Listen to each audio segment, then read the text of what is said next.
கரூர்ல காவல்துறையினர் 19 பேர் பணியிட மாற்றம் செய்யப்பட்டிருக்கிறார்கள். கரூர் துயர சம்பவத்தின் போது பணியாற்றிய காவலர்கள் உட்பட கரூர் மாவட்டத்தைச் சேர்ந்த பல்வேறு காவல்துறை அதிகாரிகளான துணை காவல் கண்காணிப்பாளர், ஆய்வாளர்கள், காவலர்கள்னு 19 பேர் தற்போது தெற்கு மற்றும் வடக்கு மண்டலத்திற்கு பணியிட மாற்றம் செய்யப்பட்டிருக்கிறார்கள். கூடுதல் விவரங்களோடு இணைகிறார் செய்தியாளர் மணிகண்டன்.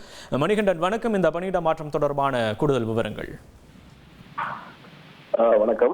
கரூர் மாவட்டத்தில் பணியாற்றி வந்த துணை காவல் கண்காணிப்பாளர்கள், காவல் ஆய்வாளர்கள், உதவி ஆய்வாளர்கள், தனிப்பிரிவு காவலர்கள் என சுமார் 19 பேர் தெற்கு மண்டலமான மதுரை மண்டலத்திற்கும் வடக்கு மண்டலமான சென்னை மண்டலத்திற்கும் பணியிட மாறுதல் செய்யப்பட்டுள்ளார். குறிப்பாக கரூர் டவுன் டிஎஸ்பியாக இருந்த செல்வராஜ் தூத்துக்குடி மாவட்டத்துக்கும், குளித்தலை டிஎஸ்பி கடலூர் மாவட்டத்துக்கும், அரவக்குறிச்சி டிஎஸ்பியாக இருந்த அப்துல் கபூர் தருமபுரி மாவட்டத்துக்கும் மாற்றம் செய்யப்பட்டுள்ளார். மேலும் தனிப்பிரிவு காவல் ஆய்வாளரான மணிவண்ணன், கரூர் நகர காவல் ஆய்வாளர் அருள்பிரகாஷ் உள்ளிட்ட 10 காவல் ஆய்வாளர்கள் தெற்கு மற்றும் வடக்கு மண்டலத்துக்கும், தனிப்பிரிவு சிறப்பு உதவி காவல் ஆய்வாளர், தலைமை காவலர் என 5 பேர் தெற்கு மற்றும் வடக்கு மண்டலத்துக்கும் மாற்றம் செய்யப்பட்டுள்ளார்.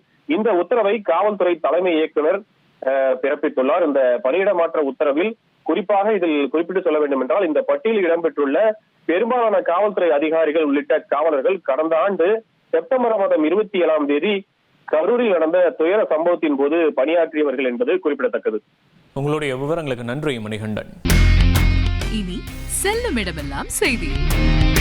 தந்தி டிவியின் வாட்ஸ்அப் சேனலை ஃபாலோ பண்ணினா செல்ல இருக்கும் இடமெல்லாம் செய்தி.